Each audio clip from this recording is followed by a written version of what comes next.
Doom afternoon, everybody, and welcome back to DNN, the Doomers News Network, where we don't sugarcoat things. We just give you the doom, the whole doom, and nothing but the doom. So help you God. And I am joined once again by my good friends, Travis and Melody are with us today, and we got a fantastic show for you guys. Travis, tell them what we got for them today.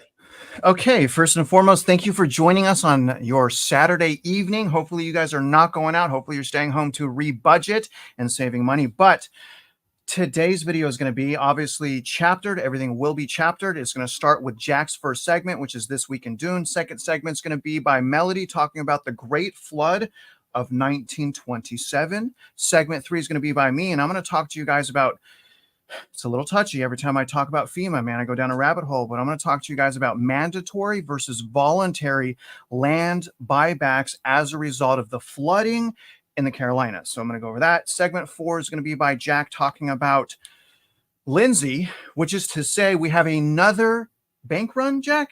Another bank run. Is that we correct? had a bank failed last night. A small bank in Lindsey, Oklahoma failed on Friday afternoon. So we'll be talking about my initial research into that bank and what I found. Okay. And chapter 5 is going to be Melody talking about all of her boots on the ground travel. She's going to give you guys a thorough update on what's going on the ground with all of the hurricane recovery, FEMA, all of those rumors. I'm going to end on segment 6 talking about whether or not FEMA got assaulted and did the Department of Defense just allow lethal force. So that is going to be what's on today's video, and I'm looking forward to it. Jack, whenever you're ready, brother. All right. Well, then, Travis, if we could share my screen, I'd sure appreciate it because it's time for This Week in Doom.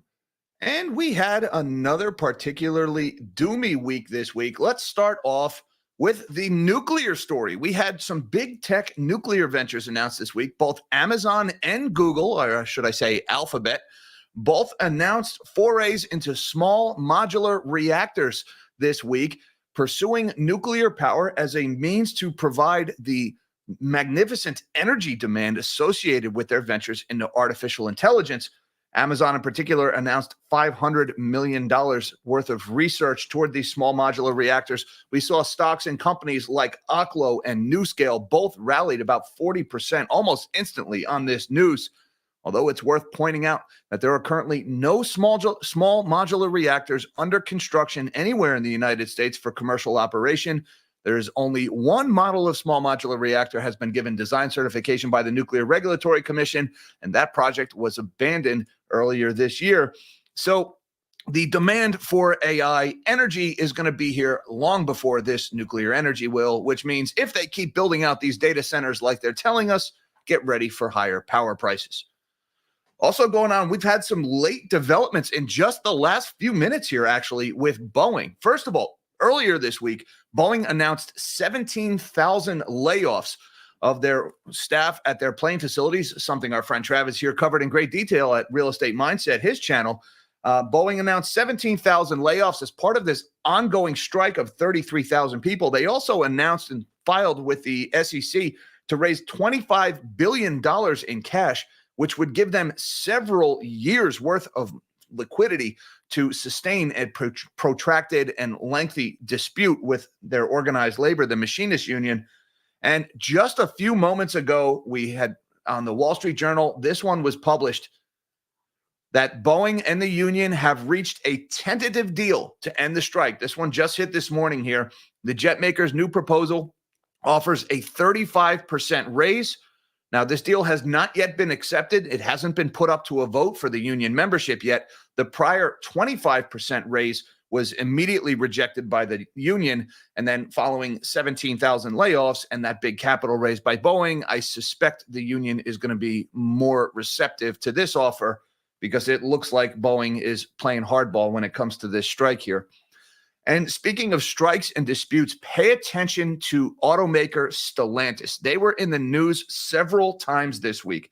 First of all, they were in the news earlier this week, and when they published that their North American shipments were down 36% versus last year, as car dealers are struggling with bloated inventories, overproduction of electric vehicles that were a little too ahead of themselves when it came to anticipating electric vehicle demand. And now we are seeing production cut back dramatically. The UAW here in the United States, the president actually asked the members to be ready to vote on going on strike again. Remember, the UAW went on strike just last year in the fall, and they reached a deal with the automakers. Now, the union is saying that Stellantis has not held up their end of the bargain, that they've been reducing production and laying people off, which is in violation of that agreement. And so the union president is urging the members to be ready to go on strike. And then we got news in Italy that Stellantis' vehicle production in that country was down 41% year over year. And Italian auto workers went on a one-day strike on Friday to protest the big decline in production. And on top of that, Stellantis announced that they are shutting down their vehicle proving ground in Arizona. That is a 4,000-acre facility, employs about 70 people. So Stellantis is making a lot of news lately. Things are not going so well in the auto industry. Pay close attention to this one, guys. I think we're probably going to be hearing more about this in the weeks ahead. And something we have been hearing a lot about recently is China stimulus. We got more stimmies announced in the world's second largest economy. First thing we got this week was $500 billion, or about 4 trillion yuan, worth of new loans provided to developers in order to complete building of incomplete apartments that have already been sold, that already have mortgages written against them, but the apartments haven't even been built yet. And so what this really is a bank bailout, because all of these unbuilt apartments have mortgages. And you may recall about 2 years ago, there was a mortgage boycott in China that caused a lot of problems in the Chinese banking system. Bless you. I'm Bless sorry. you, Jack. Bless you. Did you just sneeze just then? Something like a sneeze, yeah. Oh, okay. Sorry. Bless you. Where was I? I was talking about the $500 billion in stimmies. So there was a mortgage boycott 2 years ago in China because people were paying mortgages on apartments and homes that did not even exist. And so China has rolled out $500 billion worth of stimulus to finish building those apartments, which really is a bailout of the banks, because if those apartments never get built, it's going to be the banks who pay the price because they've got the mortgages that are written against them.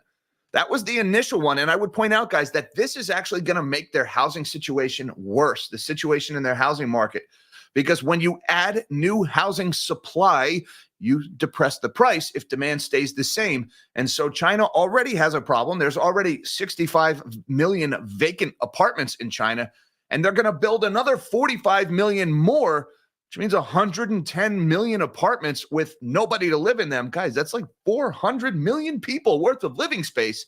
What do you think that's going to do to the value of homes in China? And they're building even more. Now we got even more stimmies also announced on Thursday morning. There was the story broke that China is going to pump $112 billion directly into the stock market. The PBOC, they are going to print money and buy stocks with that money. And the Keynesian economists here in the United States and the monetary theorists are probably melting down like schoolgirls at a Beatles concert right now, because that's in their bag, baby. That's what they love to see, money being printed to prop up asset prices. Guys, this is going to cause widespread inflation in China. And I know we got a lot of BRICS people following this channel, a lot of people who are all about that BRICS gold-backed currency. Guys, I got news for you. If they're printing money to pump it directly into their stock market, that is about as far from a gold-backed currency as you can possibly get.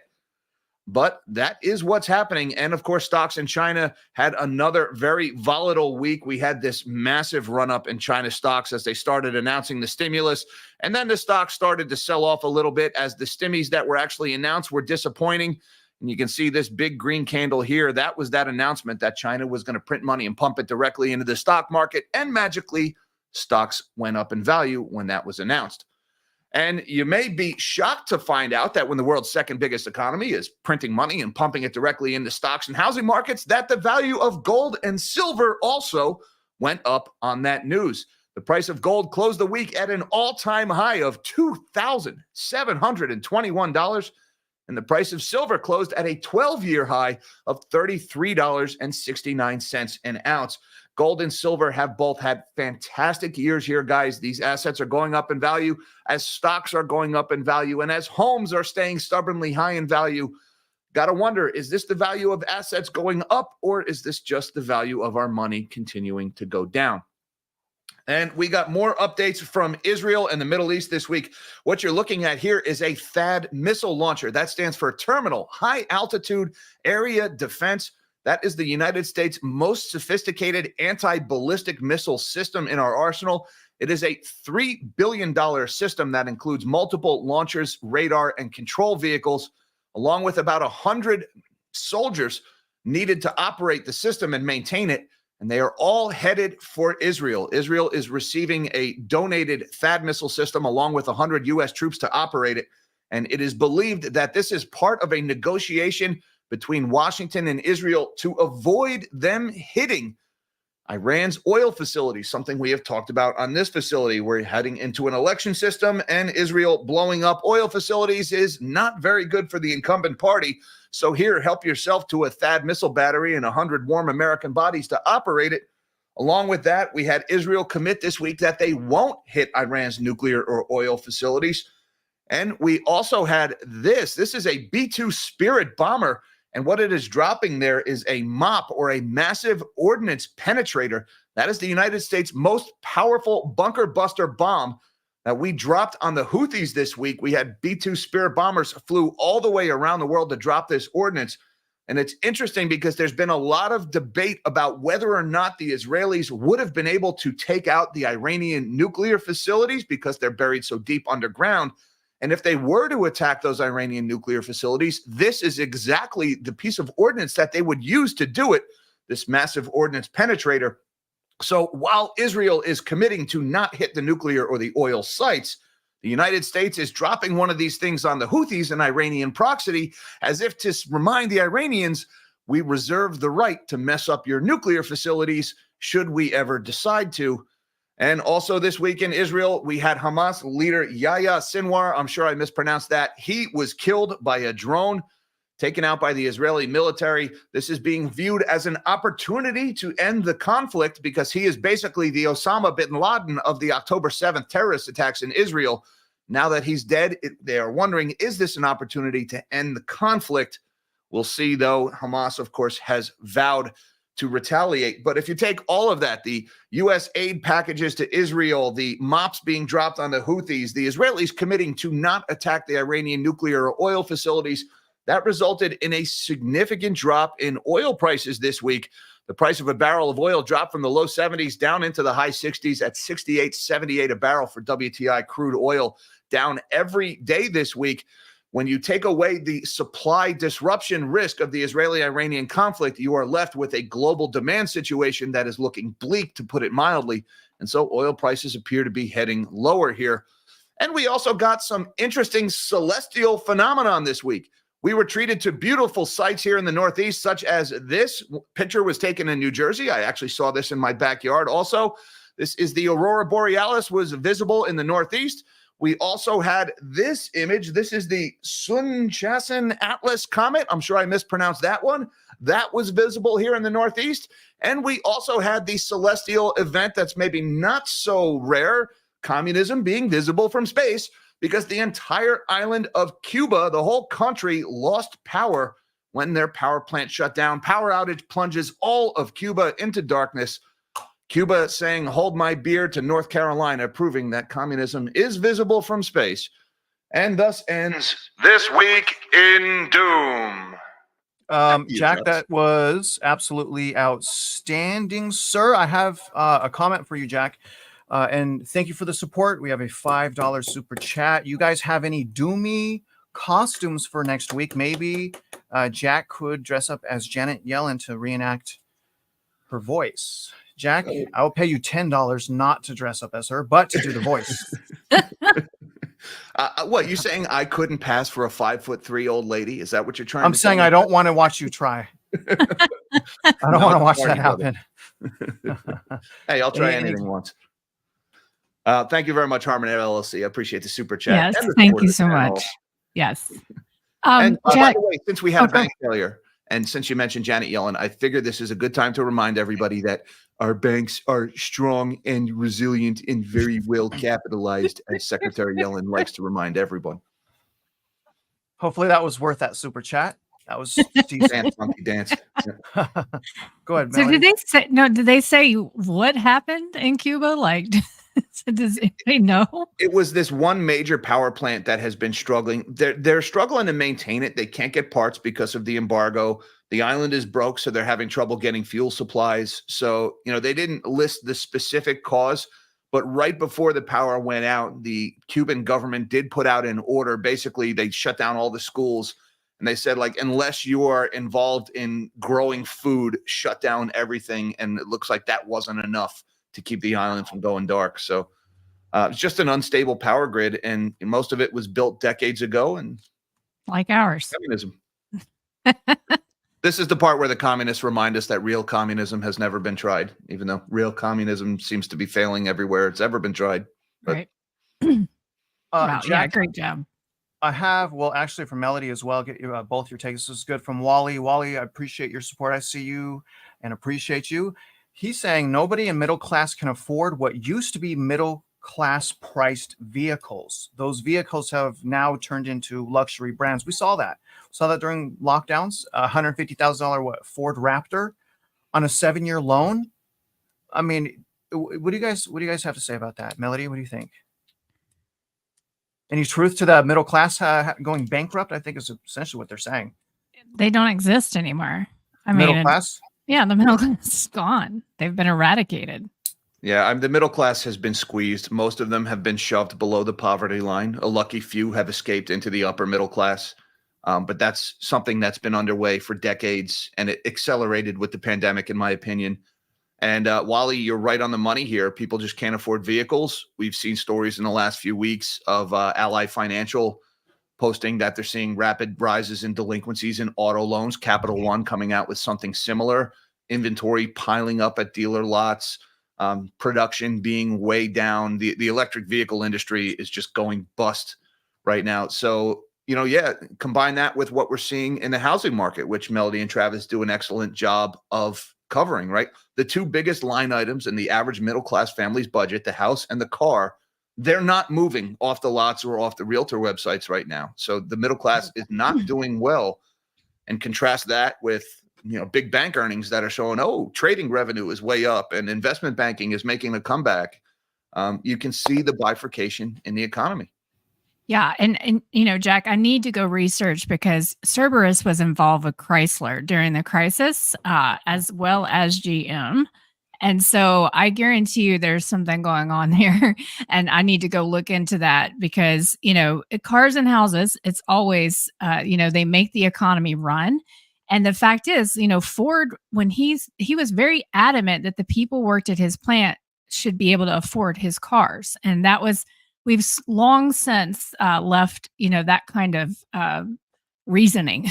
And so it is absolutely, I saw a tweet earlier today about a couple that, have jobs at Google and they are broke because, they're paying too much on their mortgage, their insurance. I mean, I just believe I think we look around and we see these people who have great jobs and think they're doing just fine. In reality, if they are just living the middle class life, they aren't doing just fine.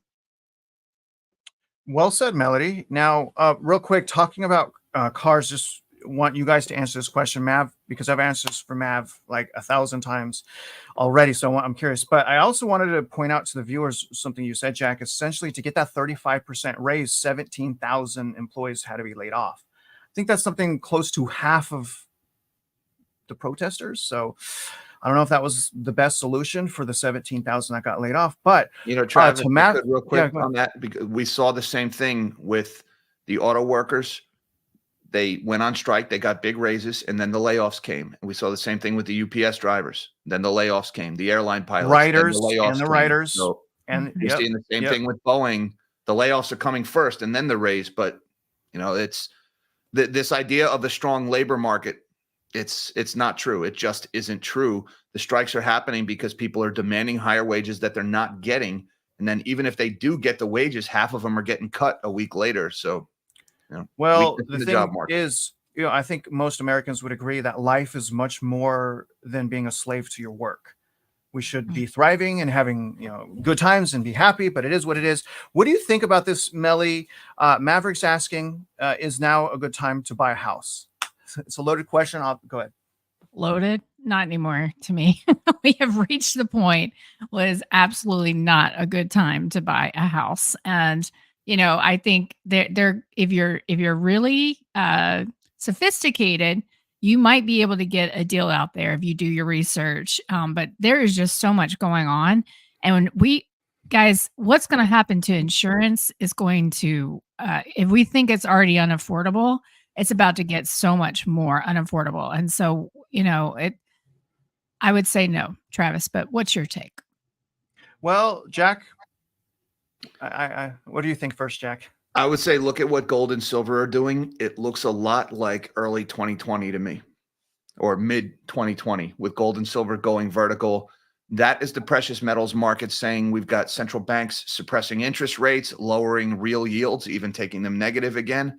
Inflation's coming back, and inflation hits asset prices first. Now, homes are already grotesquely inflated to the point of unaffordability. So it's debatable whether home prices would rise along with everything else if they keep inflating. But, the central banks are going into Zerpenberg mode again, and gold and silver can smell it, and that's why the prices are rising. Okay, I would say this to Maverick and really anyone that's listening that wants to know if now is a good time to buy a house. First of all, Mav, he made comments like, Travis, I watched Clear Value Tax. He said buy. You're saying not buy. I'm praying for you, Travis. That I'm like, dude, stop. Here's the thing. You don't have to trust anyone. Don't trust Clear Value. Don't trust me. Mav, my brother, please use the math. That's it. Just use the math. If the math works, have fun. If the math doesn't work, then don't have fun. And I'm going to tell you that most of the time, like almost all the time, the math doesn't work. Sometimes it does. And it's as simple as that. So my point in the videos that I'm making in the courses is trying to teach you how to use the math, because it's really hard to use the math because they hide data from the public. That's why unfortunately, a lot of times you have to use a realtor to gain access to the MLS and sold data. So I love you, Mav, but stop letting other people get in your head and stop letting them do the thinking for you and start using the math. And I love you and I appreciate you. Melody, whenever you're ready. Yeah, you can share my screen. So, guys, it may be a little boring, and it was kind of a boring Substack, I'm sure, to the people that subscribe, but I thought it was really important, and it was based off a conversation that we had on DNN last week, because I started thinking, wait a minute, part of what my company does is they do a post-loan origination quality control check, and we check for the flood certificate. And we check, if they are in a special flood zone, to make sure they have that flood insurance. And I went back to look at all those results of all those audits, and that box was checked less than 1% of the time. So, FEMA itself says that 4% of Americans have flood insurance, and that's mortgaged and non-mortgaged homes.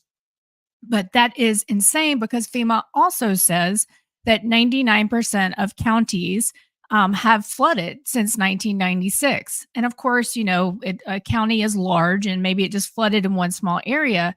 But I went onto FEMA's website, inspired by Travis's deep dives into FEMA, which I'm so appreciative of. And you just would be so shocked of how many flooding disasters there are all over the country right now that we don't know anything about. But if you look at, essentially, and M&J just said she tried to get a quote for flood insurance just to see if she could get it. And I think she said it wasn't available. So it's not even that it's too pricey. Sometimes it isn't available. And so I wanted to go back and look at the history of this, because there's a lot of noise out there about how, the insurers just, because of all of the changing weather events, insurers cannot afford to cover these homes anymore and to do things like flood risk. So we have a program in the United States called the National Flood Insurance Program. And I wanted to see, how did that get started? So 100 years ago in 1926, there was a big hurricane in Florida, a ton of damage. And then in 1927, you had the Mississippi River flood. And according to this guy, Barry, who wrote a book about it, what happened is that it was kind of like a fight between the Corps of Engineers and this Mississippi River Commission. And it was really these two guys, political infighting. One guy had a whole bunch of supporters and wanted to do a study, and another guy wanted to do the study. They both did it, and they came to different conclusions. However, the Mississippi River Commission adopted what was called the levee-only policy instead of using the outlets or even creating new ones. And what that actually did is it made the flooding much worse in 1927. And this, guys, this flood was 27. I just want to show this to people. This is the FEMA. This is the flood hazard determination form. This has to be, if your loan is going to be delivered to a government sponsored enterprise or agency, this has to be in a loan package. And remember that the GSEs and the agencies do 85% of mortgage origination today. Okay. And so you can see here at the bottom, it says, if no, flood insurance is not required by the Flood Disaster Protection Act of 1973. Please note the risk of flooding in the area is only reduced, not removed. Okay. But they don't tell you about how much flooding actually occurs in the United States and has been occurring. So this flood back in 1927, guys, makes any disaster we've ever talked about on this show look like small potatoes. 27,000 square miles. Okay. And this is really what launched Hoover into to become the nominee and to win the election. But he lost re-election because of his handling of the tent cities and largely some racism that was occurring there. And a lot of what happened is you had African Americans no longer want to stay in the Delta, and they kind of moved to Chicago, moved to other areas. And so this caused a mass migration in the country. And so this event is kind of wild.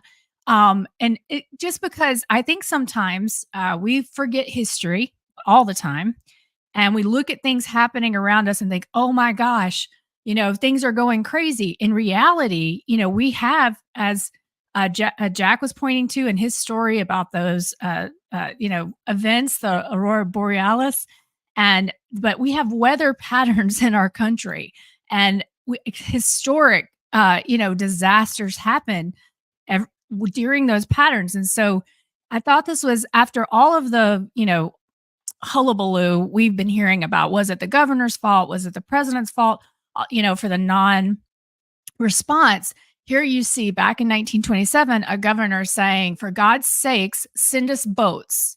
And that was the headline in the New Orleans Times-Picayune on April 23rd, 1927. I could not find that image, but this is from the Shreveport Times, and you can see them reference his quote right here.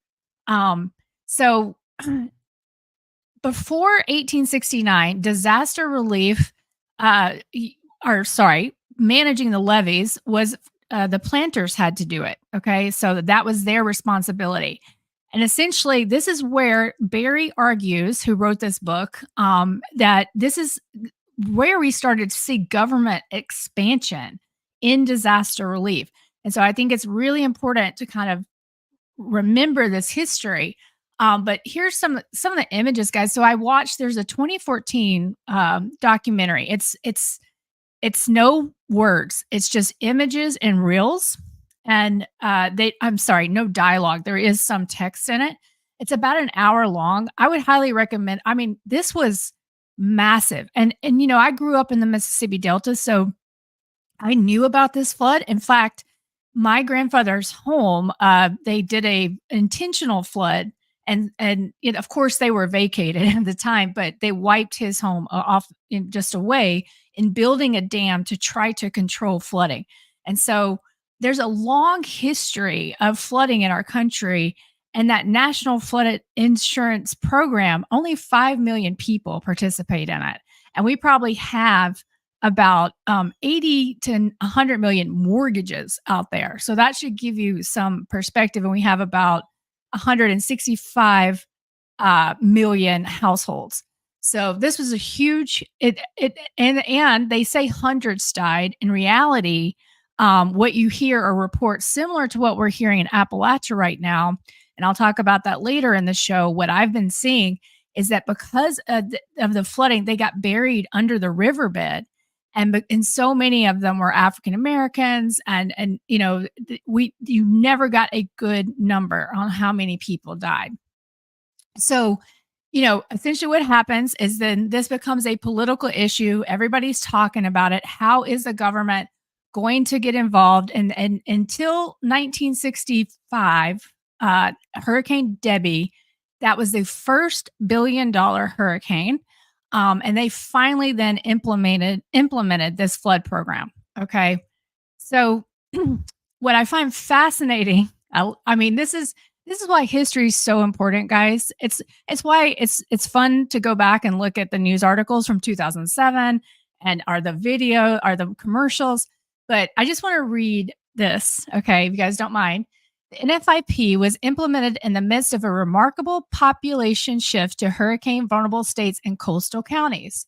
For example, since 1950, Florida's astounding 579% growth rate was the highest in the nation, raising it from 20th to 4th in population. Texas grew at a rate of 226%, moving its population rank to 2nd in the nation.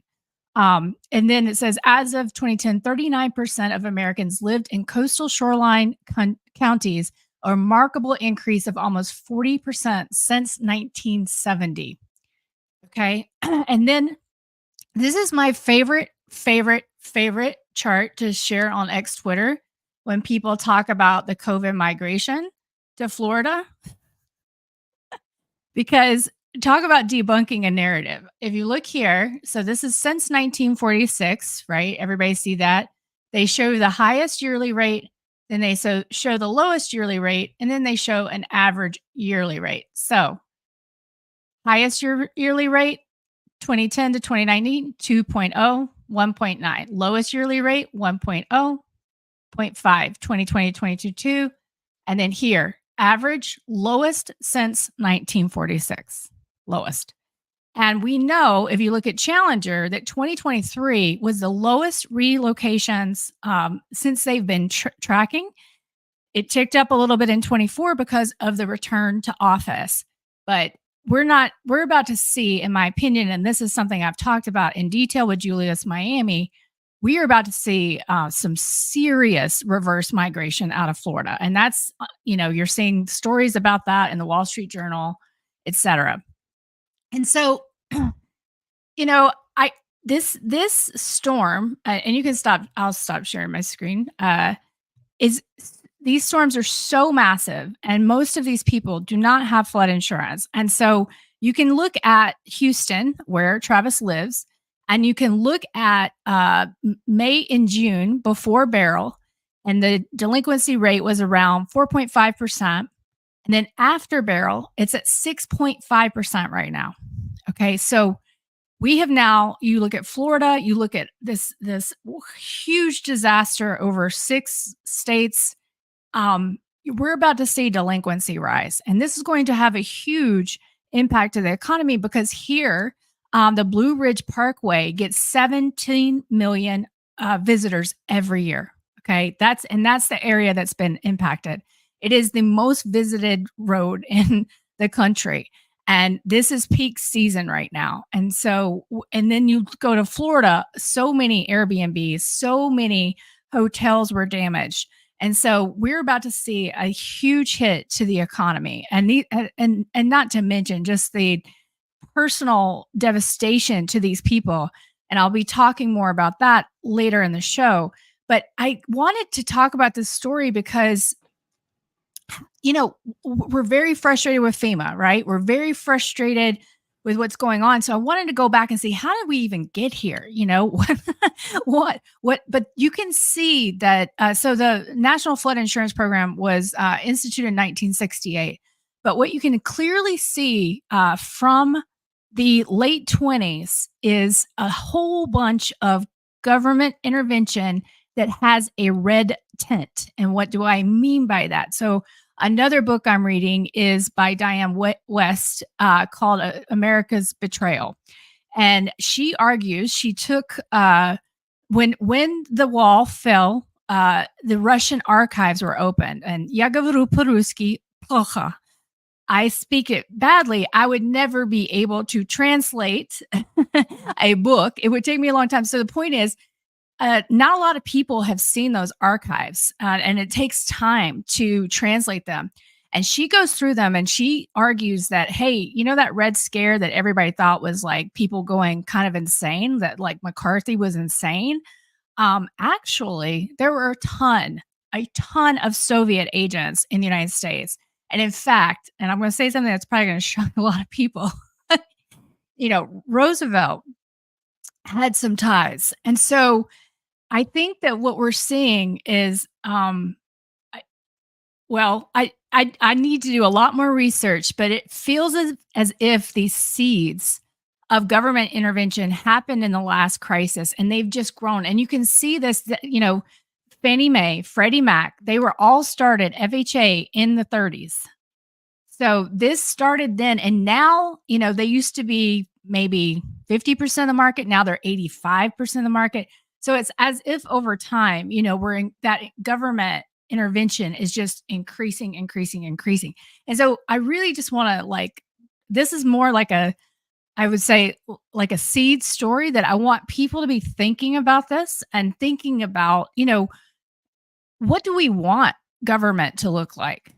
And what and sort of and then maybe we can kind of figure out what we can do. Melody, I have a comment, a super chat, but I wanted to say though, back to what you're saying, I think that there actually may be, as far as citizens in Florida, I think they may be losing population right now. They are in Miami, yeah, in the Miami MSA, yeah, in the entire state, and I say that because when I just did a report on Harvard talking about immigration and how immigration from the last 2 years has been a result, that immigration is a result. I'm sorry. The stability of the housing market with rent and with prices, that growth and stability has been a large part from that immigration. And then it went into the stats on like birth rates and death rates. And we only had, and this was to 2023, we only had net 500,000, meaning births versus deaths. So Harvard warned in the next couple of years, 2, 3, or whatever years, they didn't specify the exact amount of years, but they said their conclusion was the sole driver, primary driver of home growth, immigration. That was crazy to me. I'm so sorry. Here's this real quick. Appreciate that super chat, Melody. The Best Saturday YouTube channel. Thanks for all the hard work. That was to you as well, Melody. You were thank you working hard during that. I just want to say this last thing. And thank you so much, Hand Sandwich. As far as what you were saying about FEMA flood coverage, you generally need to get FEMA in order to get your house covered for floods. Generally, normal homeowners insurance policies do not come with flood insurance. That's right. And so the determining factor when you get a loan is what you just showed. It's in the front end, we call it a flood cert. Every loan, normal loan, conventional FHA, VA has to have a flood cert. But the thing is, and to your point, those FEMA maps change all the time. Yes. They change all the time. And I forgot to mention that. Yeah. Keep going. No, well, if it's not in that FEMA flood map, like almost everyone that just got hit by these hurricanes, then it's not a requirement to get. And if it's not a requirement to get, most people don't get it. And I'm saying that because, to your point, I think you said about 30% of people live on coastal, but like 1% of people have flood insurance. If it's not required, you still need to get it. And I think I believe it's $600 to $700, the minimum baseline coverage. But I have flood insurance on my house, and it's not in a flood zone because I know I understand that water makes new FEMA flood maps. Yeah. And it's a political thing as well. Like, so you have to, these flood maps are very political. You have to work with, you know, tribes, state governments, county governments, local to get, you know, to either get or not get this designation. And you can imagine like your story, Travis, about, you know, all the fraud at the county appraisals. These county officials are probably not going to want their land designated in a flood zone because it means then, and I should have said, sorry, that all the private insurers left because of this great flood in 1927. And so that's why NFI, they couldn't create an affordable product because there was just so much flooding. And I think that's still true today. And just so everybody knows, and this is a, you know, public service announcement, like Travis is saying, you can get it. Even if you're not in that flood zone, NFIP you will be eligible if your community participates, and a lot of them do. And so check with the NFIP if you don't have flood insurance, because guys, the devastation we are seeing is just unbelievable. And it's just these people, many of them are too old to go back into the workforce. So try and protect yourself. But I think we are coming to a point, as they did back then, realizing that to cover these, insurance is a very, very risky business. And the other thing I talked about in this was the catastrophe bonds, because one of the ways that the NFIP is funded is through catastrophe bonds that they sell to private interest and retail. Because last year everybody thought was going to be a big hurricane year because Ian hit in 2022. So everybody's like, oh, 2023 is going to be terrible. So let's buy those catastrophe bonds or whatever, because in 2024, because nothing happened in 2023. So retail has now gotten into these catastrophe bonds, and they are going. We don't know who the winners and losers are, but the NFIP has transferred 1.9 billion in risk out to the private markets. 1.9 billion in risk out to the private markets. According to the Mises Institute, something like $30 billion since 2005 has been transferred to the taxpayers. Right. And, this is where I have to set aside my emotion for a second. We have to forget that we're talking about people and their lives here. And that can be hard to do, especially you've been face to face with a lot of these people. But ultimately, this program, the NFIP, is one of the ways that we hyper financialize housing. It's one of the ways that we endlessly inflate home values and home prices. And it's one of the ways that we endlessly victimize the middle class through inflation, because you can never eliminate risk. Fact is, if you live in one of these areas, there's a risk that Mother Nature is just going to come alive and swallow your house whole. If you live on the ocean, there's hurricanes. If you live near a river, there's floods, there's earthquakes, there's tornadoes, right? There's always some risk. And right now that risk is being transferred to the taxpayers. And we call it the National Flood Insurance Program, and we sell it to people as if it is this heartfelt safety net to take care of our neighbors. But what are we doing? We're taking the risk, because without the NFIP, these people wouldn't get flood insurance, right? And if you couldn't get flood insurance, you can't get a mortgage. And if you can't get a mortgage, you can't bid up endlessly high values for these homes. So what would really happen if we didn't have the NFIP? These homes would become a hell of a lot more affordable, because the price would then reflect the reality that a flood might come along and destroy it. And right now we pretend that isn't going to happen by transferring that risk to the taxpayers, and not even really the taxpayers, because we transfer that risk from the homeowner to the NFIP. Now, where's the NFIP get its guarantee? From the U.S. government, the taxpayers. That's Well, right. what happens when the U.S. government can't pay their bills? They go to the Federal Reserve, who backs the U.S. government. And where does the Federal Reserve get their power from? By printing money and debasing the currency every time the U.S. government needs it. So ultimately, what this program is doing, and I understand the desire to protect people from catastrophe, but it's, set aside the emotion. The fact is, every now and then nature goes mad and destroys where we live. And all we're doing is we're allowing the banks and we're allowing the mortgage companies to make more money, more interest, more fees, throw in insurance companies, which function essentially like banks. Their business models are very similar. They collect the fees and their shareholders make money. And ultimately, it is the taxpayers who are the victims of this.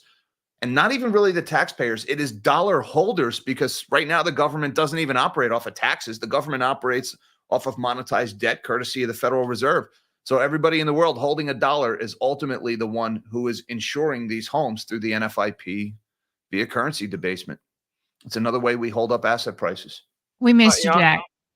Yeah, we did miss We you, missed but you last week. I would say it's even worse than that, Jack. It's actually being ran on the implicit guarantee of the taxpayer, and they do not have my permission to bail out the banks. Yeah. So how is this going on? We can't even retire because of the bond debt, and they don't even have the bond balances. That's one thing that has been shocking when we've been going under the hood to find out what's going on with the school districts, the municipalities, and how they're spending our monies as taxpayers. No one has the total balance. How could you not have the total balance of bonds? And my point is if the public really understood how much debt their municipalities and counties were in, then there would be much less apathy and there would be much tighter communities coming together to fight the corruption. And really the corruption is in the lack of accountability, the lack of efficiency on how they're spending money. We see that perfectly in FEMA. And I'll go into my segment real quick. All right. So my segment, what I try to do here, let me put this up on the screen real quick. All right. So this is what I try to do. There's been a lot of people, you know, I wanted to stay out of the conspiracy theories.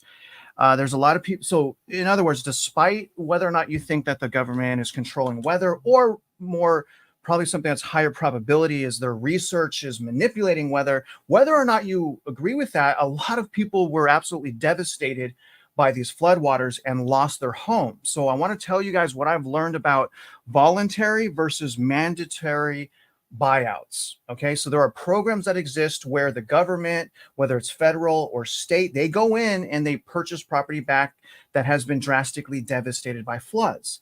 And, you know, and this is an emphasis on the mandatory part, but this article kind of sent me down this path. This is titled, "Here's Why FEMA Has Spent About $4 billion to Help Destroy Flood-Prone Homes." So if you guys want to read this article, here's the title, search it for yourself. I'm not going to go into that too much. This is a much better article. North Carolina homeowners impacted by Helene may avoid federal buyouts. Couple things I wanted to point out here. So the mayor, okay, his name is Smathers, like Smithers from Simpsons. You guys remember that? Smithers? Yeah, that's Smithers. So Smithers, the mayor of Canton in Weston, North Carolina, described for the outlet how he is no longer comfortable with asking impacted residents to stay. That's important to understand. Just 3 years ago, the town was hit by a once-in-a-lifetime flood. You see, so I'm not saying the government's controlling the weather, but these are messed up things happening, and we have basically an illusion of being safe. It's an illusion of being safe, okay? So anyways, once-in-a-lifetime flood resulting from a tropical storm Fred impacting 700 homes, okay? Now, following the impact of Helene, Smothers said he is now encouraging impacted homeowners and business owners, listen, to seek out these federal buyout programs if they don't want to remain in the area. I believe he's saying that to set up mandatory buyout program, okay? That's why I believe he's saying that. There is no mandatory buyout program as of this moment in North Carolina that I was able to find. Now, there was a Western North Carolina that existed before this, and there's going to be one that exists after. I wonder if that's just more government control. I don't know what he's referring to there. Now, I'm not saying this. This is what he's saying. And this is why we need to chill out a little bit, look at the math, look under the hood, calm down. But this is what he's saying. We're a heavily Republican state. Let's just say that. Executive director of West Marine Community Forum told Political, they don't believe in climate change, don't believe in environmental justice, believe that DEI is from the pits of hell. So how can we continue to fight and let people know that these things are real? And if you didn't believe it, how do you think this happened? All of this just means we need to do our own research. Okay.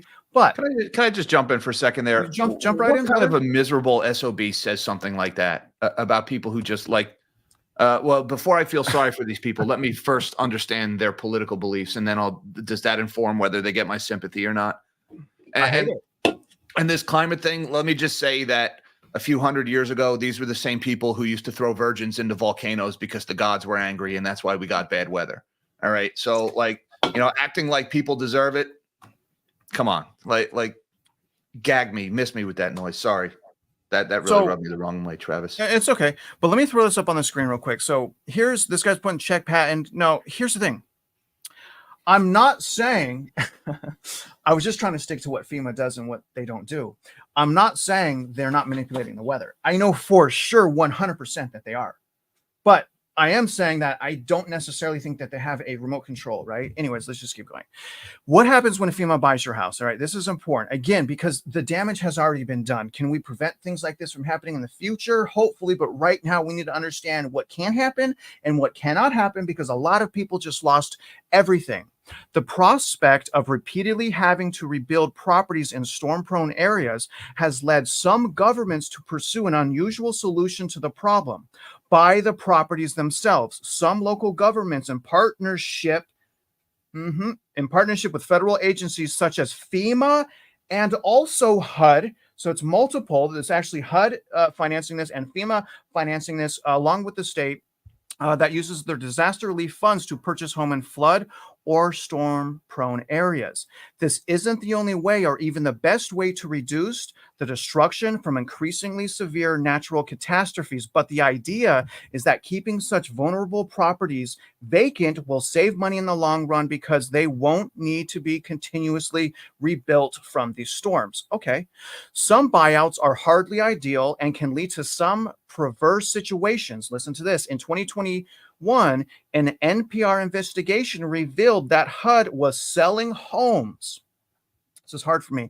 This was in Harris County. This is where I live. HUD was selling homes in flood-prone areas to unsuspecting buyers, even as it was buying homes in the same neighborhoods under a flood mitigation programs. How could you do that? I do not know. While not ideal in a world where government disaster relief is a given, a voluntary buyout program, again, voluntary buyout program, could make fiscal sense in some circumstances. Voluntary buyout programs have been implemented in over 1,000 counties and have been used to relocate almost 50,000 Americans. Okay. Now, this gets a little crazy. Okay. The situation is very different when the buyout ceases to be voluntary. A little-known provision in the Hazard Mitigation and Relocation Assistance Act of 1993 authorizes local governments to implement mandatory buyout programs. And holy crap, that's what they did here in the county that I live, by the way. They did that here. I'm always telling you guys, oh, I've been Hurricane Harvey. I helped all these people, blah, blah, blah, blah, blah.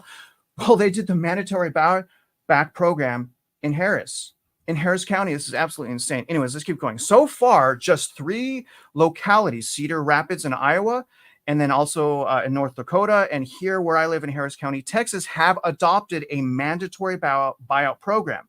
The Harris County program is the largest of the 3 and is expected to forcibly purchase 585 households and 390 businesses by 2026. Okay, now here's the thing. This is crazy. First of all, they did get popped. Okay, so they did get popped. Okay, here's it right here. So you know what's crazy about this? This actually came out August 23rd of 2024. So this is actually a recent thing here. So this came out. HUD negotiates agreement with Harris County, Texas to ensure equitable use of disaster recovery funds because they got popped not using it properly. Now, most local governments have been wary of taking advantage of mandatory buyout authority for obvious reasons. While states have the power of eminent domain and may use federal funds for the purpose under law, the process is always fought and ripe for abuse. With a voluntary buyout, the government has to offer you something, obviously in return, equal, blah, blah, blah, blah, blah.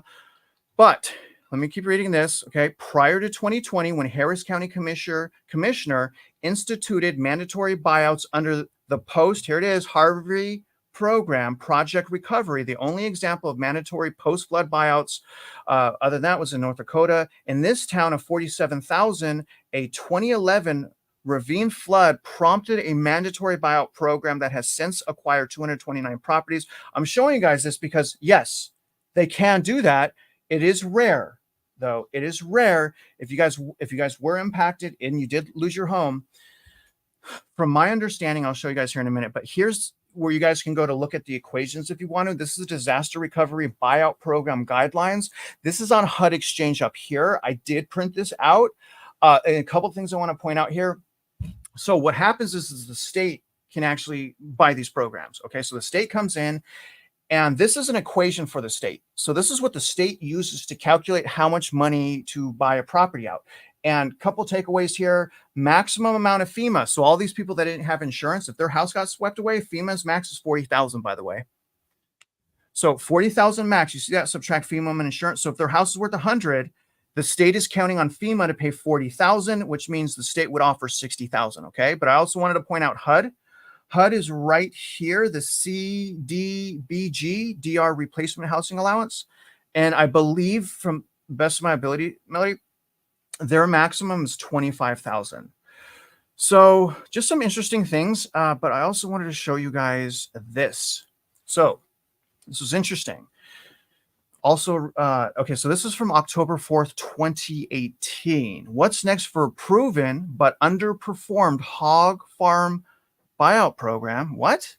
After Florence, did you guys know that? So there was already a buyout program in North Carolina. They bought a whole bunch of farms. Yes, there were swine farms. I get it. But nevertheless, the state took over and purchased multiple. Look at all these are swine, and then red, these are swine farms. So my point in telling you guys this again is to kind of just look at the realities of the situation, taking a break from like HARP, cloud seeding. I go into that. I went down that rabbit hole. Part of being good at going down rabbit holes is knowing when to turn around, my friends, or you'll become a rabbit, and you don't want that. You want to be able to communicate your message. My point is, and I want to ask you both, is mandatory, I want to understand mandatory buyout. The home is not safe. They're going to come in, they're going to take your house. But another part of me is like, maybe instead of, doing all these crazy things, maybe you improve the infrastructure so this doesn't flood anymore, since you know where all the flood zones are. But Jack, Melody, isn't it unconstitutional to force someone to sell their house? Don't we have an amendment? Which one is it that protects us against unreasonable searches and seizures? Is that the third or the fourth? I don't remember which one it is. Sorry, my amendments are a little rusty. But Travis, I would say there's no such thing as a mandatory buyout. All right. The word buy implies a transaction, and a transaction implies consent, right? Fair market value, where buyer and seller reach a mutually agreeable price. How do you possibly reach a fair price once one party is informed that they are forced, backed by the threat of government harm, forced into that transaction? So that naturally lowers the price, because that person is now being forced to accept some number arbitrarily determined by the government. And if you don't like it, we'll put you in jail, right? Because if the buyer refuses, absolutely like plants their feet and says, no, I won't buy, what's going to happen to that person? Or if the seller absolutely refuses, he's going to end up in a cage, right? Mm-hmm. So grandma lived her whole life there. My husband's ashes are scattered here. I'm not moving. I don't care if the flood comes back 10 years from now. I'll be dead by then. I'm not leaving. This is where I want to spend my...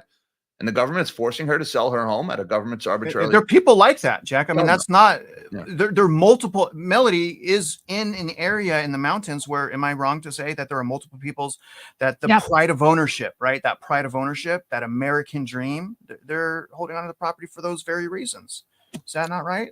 And I've got confirmation we'll talk about during my story of a lot of the rumors we've been hearing about. But I don't know if you guys, Jack, did you ever watch The Waltons when you were little? No, I didn't. But Okay, did I just sound like a Walton? Is that why? No, so it was kind of like a Christian show. We weren't allowed to watch a lot of TV, so it was pretty much Little House on the Prairie and The Waltons. And but I didn't realize, my mom told me, she's like, that what actually happened in that show is that the government came and seized their property to build the Blue Ridge Parkway. And there was a standoff. Okay. So at first, when the government came, ultimately they sold it, and you can go visit their homestead today. But I mean, this has happened, just like they came and took your gold in the 30s. I mean, I think we live as if this stuff isn't true because we have to, right? In many ways. But it happens, and eminent domain, they will come, they will take your property. And, this was confirmed of what happened. And I'll just mention this now, as an elderly couple, they went to, say, we're going to be rebuilding our house. They lost everything. And they said, you can't.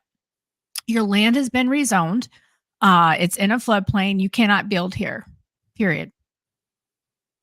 And they're just out of luck. Jeez. So, and of course, someone on the other side, probably from one of these mines. I mean, we've got to do a lot of digging, right? We got to digging. Who is it that's trying to buy this property?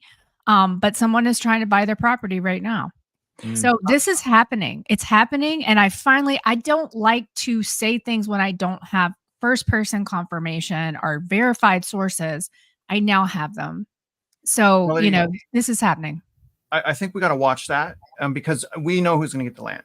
It's going to be the Mhm. mines. The lithium mines are going to get the land because when I looked, especially spruce pines, and I think you went to spruce pines, the mines are surrounded by residential Oh, yeah. neighborhoods, and I so sent you pictures. Yeah. Mhm. they're gone. All of the neighborhoods are gone, washed away, and there's multiple mines. It's not just the rare quartz mine, which, by the way, it's the only mine that has green emeralds. It's just an area that's loaded with rare minerals.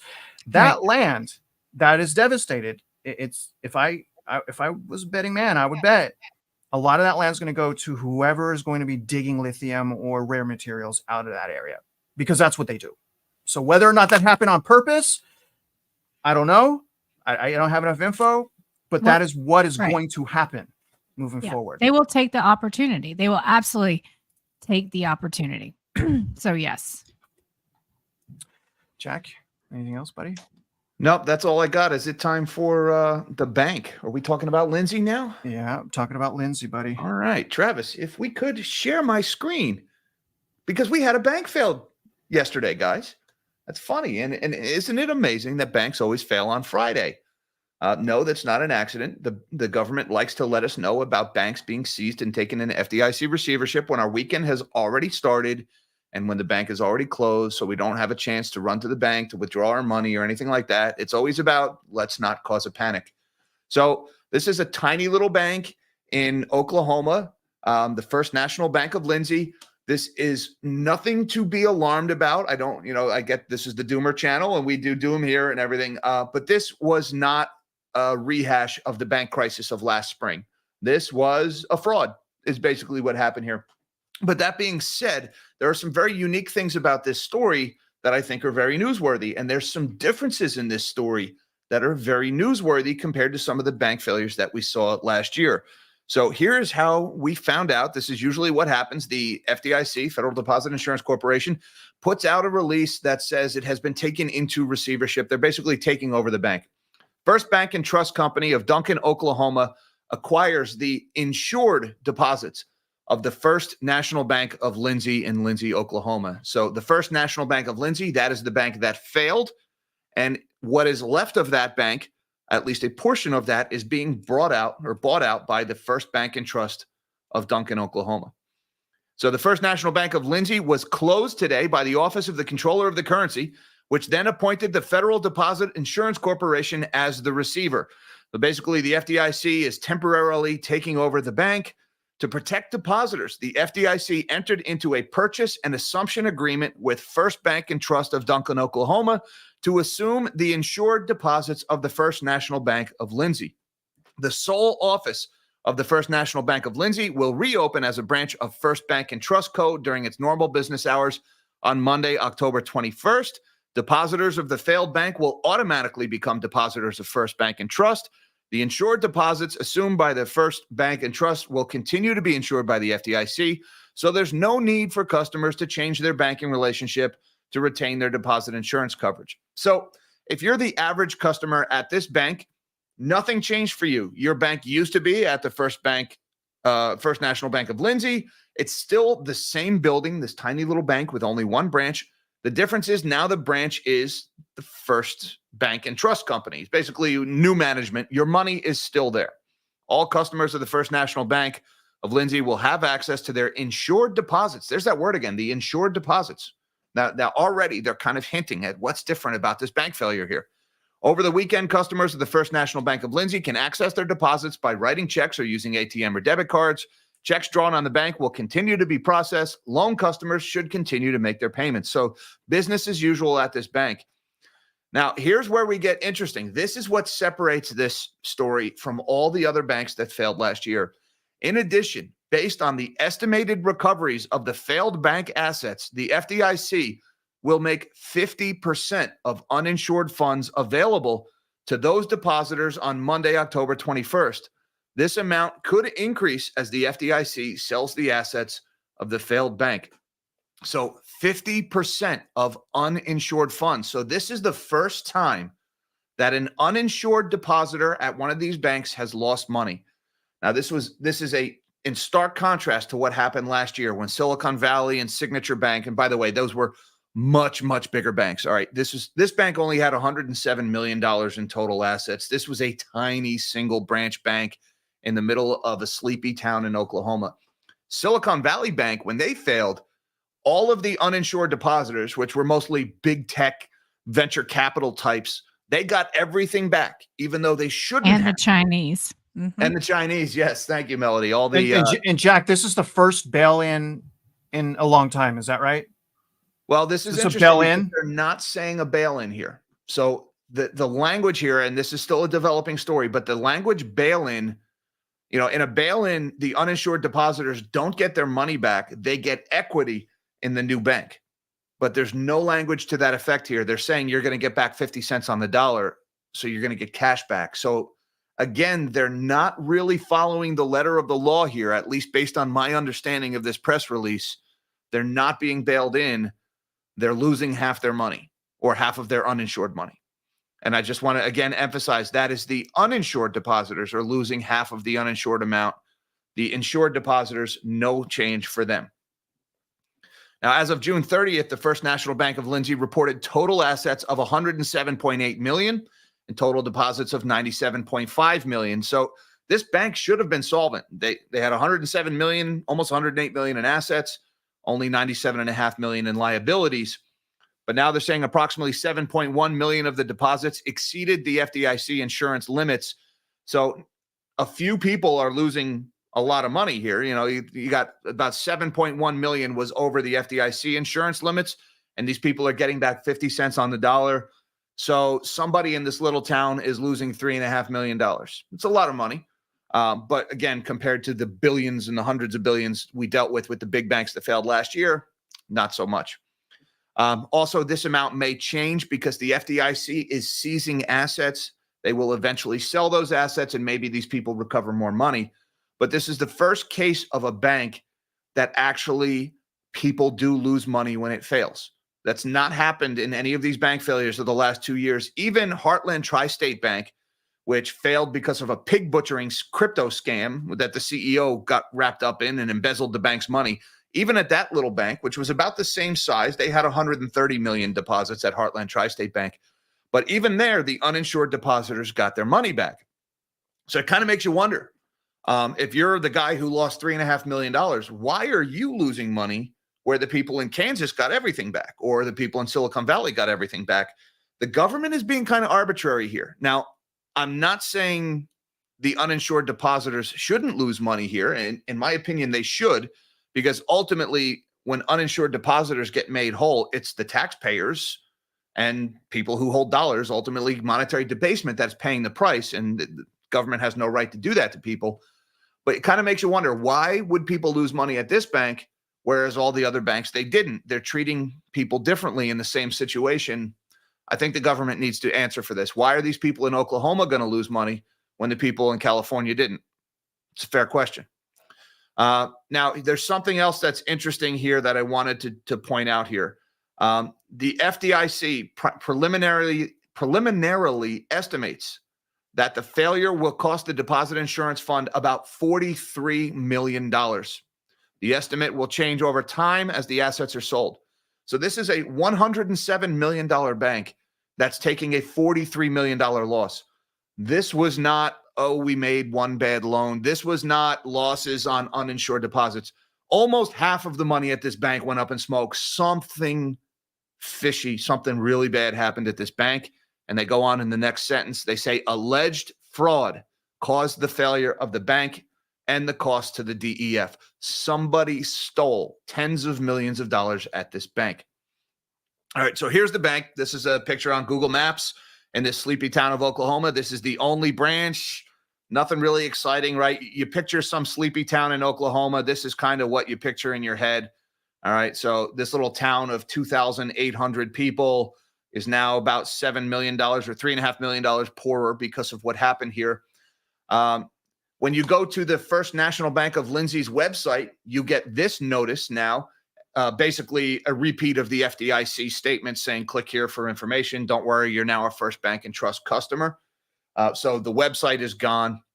Now, I went and tried to figure out what was going on. I did some research this morning as soon as I heard about this. By the way, shout out to my viewer, Lisa, who sent me the notice right away. Also, my moderator, Mish. I got the emails within a couple of seconds of each other from those two, but I love these people. They send me, when there's news, they send it to me right away. So it's nice to have this network. But as I started looking into this stuff, I found some pretty curious information. This is the Facebook page for First National Bank of Lindsey. And, you know, I was debating how I was going to address this issue because I don't want to drag a family through the mud. But this is noteworthy. This post here on September 29th, apparently 2 days earlier, the vice president of this bank died unexpectedly. There was some wording in the obituary that I'm not going to get into that, let me just say, it raises suspicion. All right. He was in his early 50s. It was unexpected. All right. That this person died. I don't know how this person died, just that it was unexpected and that this person was the number 3 man at this bank. All right. Now, this was on September 27th. On September 29th, the bank posted this notice about the community and the loss. A few days later, on October 1st, the bank says, hey, First National Bank customers, we've had an issue with our update and we're trying to get it up and running and we're on the phone with tech support. All right. So a few days after this person, a high-ranking executive at this bank, dies unexpectedly, they start having their tech issues. Now, this is starting to resemble like a crypto company, right? Like when, this is like the universal excuse for we lost your money, but we're trying to stall for time. They say, oh, we updated our servers. All those little banks that failed in China during the mortgage boycott 2 years ago, they said it was a problem with the server update. So like, if you ever hear your bank is having a server update problem, that's red flag there, a big red flag there. So a few days after this guy dies unexpectedly, they start having server issues. Don't worry, guys, we're going to be back. They even posted, yeah, we're back up and running. And then 2 weeks later, very mysteriously, they're suddenly taken into receivership by the FDIC. So there was some early signs that something was not right at this bank when the executive dies mysteriously and then the server problems start. Somebody stole a lot of money here. I don't know if this person who died was involved at all. He was a high-ranking official at the bank. So, you know, I don't want to speculate here, guys. Let's just stop there. But I did find some other information about this bank here. First National Bank of Lindsey, founded in 1902. It's been serving this sleepy little town for over 100 years, over 120 years. The bank operates as a subsidiary of the First Lindsey Corporation. According to the Federal Deposit Insurance Corporation records and based on the Institute's charter type, the First National Bank of Lindsey is classified as a commercial bank, member of the FDIC and the Office of the Controller of the Currency. So I looked at this First Lindsey Corporation that owns this bank entirely, and I found this document from the Federal Register in October of 2007 notifying of a change below applied under the Change in Bank Control Act that basically says this person, Jack L. Justice of Pauls Valley, Oklahoma, will acquire all voting shares of the First Lindsey Corporation and thereby indirectly acquire the voting shares of First National Bank of Lindsey, both of Oklahoma. And this man, Jack L. Justice, is also the chairman of the board of directors at the bank. So that's basically all we know at this bank, guys. There's a lot of suspicious things happening. A lot of money went up in smoke. This is not a continuation of the banking crisis from 2023. This is more like that situation in Kansas with the little bank where the bank executive got caught up in a scam. Somebody lost tens of millions of dollars here, and a high-ranking official at this bank died under mysterious circumstances a few days before this seizure happened. So as we hear more about this, we will keep you guys updated. Very interesting. Yeah. I mean, you know, like who needs 50 million that bad? You know, it's like, that's what I really, somebody who might be being blackmailed or, you know, something of that nature, but that's wild. You know, why do people embezzle money? Like some of these guys, like a guy like Sam Bankman-Fried, for example, right? He was already a billionaire. Why keep stealing? Right. Like these people can't control themselves. But, you know, they're saying an alleged fraud. That's important to point out that we still don't know what happened. We're only alleging here. But $43 million goes missing at a $107 million bank. Somebody cleaned the place out. They cleaned it And, out. Yeah. you know, the fact that somebody died under mysterious circumstances a few days before they started having tech support issues, it's not too hard to imagine what happened here. Wow. You know, Great it story. sounds, it's yeah, good job, Jack. Sounds a little bit like some debt and debauchery. But I do have a question for you, Jack. How much fraud is really not happening? How much fraud is not happening? No, really, seriously, how I would much say fraud none. is really None fraud is not not happening happening? because there's fraud Yeah. everywhere. I mean, at the point where, I mean, is any for-profit business ethical, transparent, forthcoming, any at all? Yeah, Just I'd like to seriously. think there's a few left out there. I think there's, Name one. there's a few Disney? honest businessmen John out there. Deere, Facebook, Meta. I mean, who are we talking about here? CVS, they're doing layoffs. They got all that money from the vaccine. I mean, we keep going. I mean, my gosh, man, the Federal Reserve, it's so disheartening. I'm so sorry. Melody, you're up. I would say, guys, Yeah. the one real takeaway here, you know, the fraud story and it's $40 million. This is not an indictment of the banking system, which I would indict for plenty of other reasons, but it's, you know, there's no reflection. This isn't another restart of the bank runs or anything. But the one thing that really jumped out at me of this story is that the FDIC is actually letting the uninsured depositors take the hit here. And I've been really Yeah. pounding the table on my channel about this. All of these little banks that failed over the last few years, they kept bailing out the uninsured depositors. They were basically guaranteeing every bank account in the country, which the Yep. math of that just cannot possibly work. This is a change here. They're actually letting the uninsured take the hit. It's only about $3.5 million that's going to disappear here, but at the Still. very least, somebody lost money It's a in a bank precedent, failure. right? Yeah. And I mean, this is, and so people, this is, so the guarantee has been lifted in many ways, right? And so if you guys, if you have more than what's insured, please, again, you know, be careful and take it somewhere else where it can be insured, you know, to another bank or something of that nature. Unless you're, say, a big tech CEO Right. and you're in the middle of an artificial intelligence bubble, and we Right. need that money to keep that asset bubble inflating in March Right. of 2023. You know, we can't let the big build out of data centers slow down. So the taxpayers are on the hook for everything when that happens. But if your money is in Sleepytown, Oklahoma, sorry, you're SOL if your bank fails. Different standards for different people, apparently. It's interesting. Yeah. Yeah. It's interesting. I know you'll get into this, Travis, too, but, you know, on all of the denials of the FEMA funds, like it feels like maybe that money printing machine is broken. So anyway, It's more to broken come on that. us.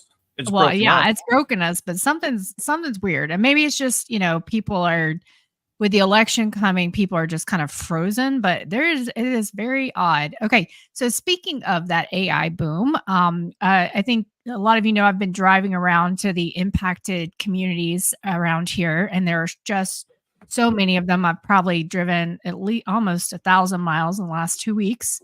And you can, there are just so many communities. It's hard to describe. But I went to Spruce Pine, North Carolina, where that quartz mine was. Yep. And there's only one route in and out of there. I wasn't even sure I was going to be able to get there. And guys, I have pictures, but I'm not even going to show them because number one, I'm a terrible picture taker. And number two, they just don't do it justice. So I'm just going to describe what I saw. This was a war zone. I have seen tornado damage. I have seen hurricane damage. I was in a typhoon in Taiwan. I was in an earthquake and seen earthquake damage. Like, this was a war zone, and it wasn't one tiny little area.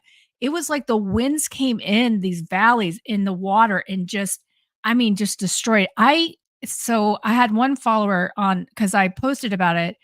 And honestly, guys, I can't even imagine what it must have felt like as those trees were snapping. I mean, whole sides of mountains, whole sides of all the trees gone down. I mean, I really have never seen, and we're on this little road. I kept waiting for the police to turn us away. And most of the time it was one lane because they were, you know, the linemen were out there. There were still power lines all over the road. There were a big drop, you know, all the internet, a whole bunch of lines down, but still power lines on the road. I mean, and you were still, as you were going through this one lane, you were actually, branches were like against your car. So what they did is you could tell, and it must have taken, I mean, I think the locals probably did most of it. They were cutting the tree. So you could see this massive tree, like for instance, and you had this tiny little pathway through it. And so guys, it really, there are no words. There's no words. So right about 3 miles south of the mine, the quartz mine, there was this home where the entire driveway was gone. And the driveway was, you know, and all of the dirt in front of their house was gone. Like you couldn't even get to their house anymore. Or you'd have to like, you know, kind of rappel up there or something. I mean, that's how crazy it is. And it's just, it's hard to describe, and it's not one little area. It is everywhere. Like, and just this water just came in and tore these places up. And I did not see, so I saw dozens of local operations, just like I've seen in Chuckey, Tennessee, just like I've seen in Unicoi County, local operations. I did not see one FEMA site. Maybe there is one there. I'm not saying there isn't, but I drove all around the downtown. I drove the one route in and out of there.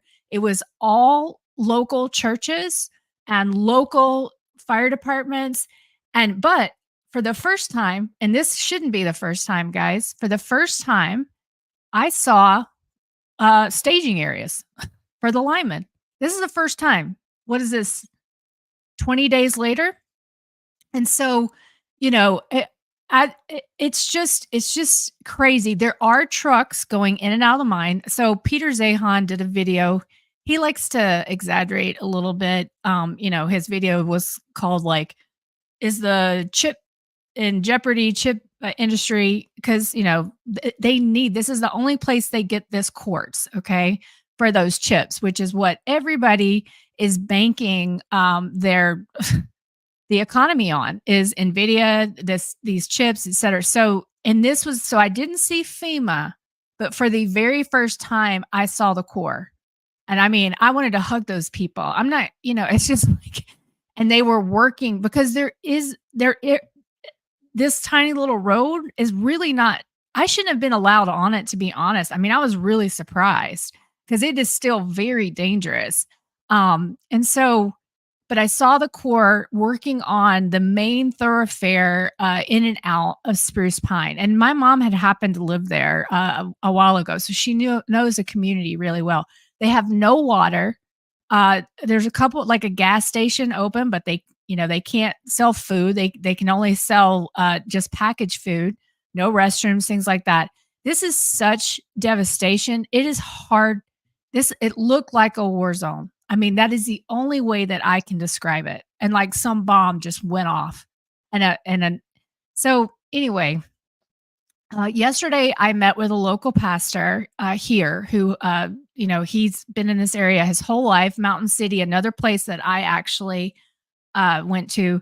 And he was able to give me some confirmation of things. He is friends with one of the fire chiefs in an adjacent county. And he said, absolutely. When I asked him, I said, do you think that we don't know how many people have died? Do you think we don't know how many people are missing? He said, absolutely. The counties have run out of body bags. A big portion, there were a lot of immigrants in this area on both sides of the mountain, he told me. And so they're not going to go to the authorities and say, hey, you know, so-and-so is missing, et cetera. So he said there's so many more dead than they're saying.